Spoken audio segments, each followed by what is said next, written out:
हवे बहुत का कोई झामा करे करेगा तोहरो सजना बाले कवला लाई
कहल हमरो माने ले सैया तोहरे जैसनिया रहू यो लगरती हवे तोहरे जैसनिया रहू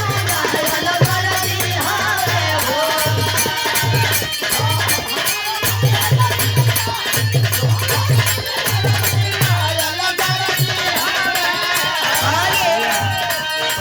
भोजपुरी के मालिक बड़ा हमार छोट भाई आदित्य गाजीपुर से पूछनो बुलेट वाला गाना हमार ही नहीं के चैनल से वायरल रहल ट्रेंड में भी रहल इंस्टा पे भी यूट्यूब पर भी भोजपुरी अदा म्यूजिक से लेकिन हर चैनल से जौना चैनल पे हमार गीत जाए वो चैनल के आप लोग भरपूर प्यार स्नेह देला आगे भी दे हम सुंदर पुष्पहार 100 रुपया के सम्मान किरण लागत बढ़िया पेमेंट उतारो ताली वाह सुरेश यादव हमने बड़के भैया टेंट हाउस और साउंड वाले तू एकदम जोर बनौले हुआ बाकी इतना दक्षिणात ना हुआ लेकिन तू जोर भरपूर बनौले बड़ा बा पुनः 100 रुपया ज्यादा बहुत बहुत धन्यवाद कहे का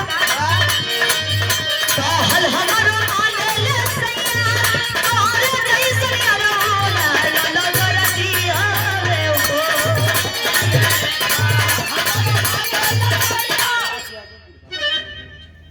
विकास यादव भैया बिरभानपुर के धरती से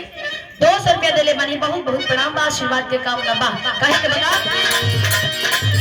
कहल हमारो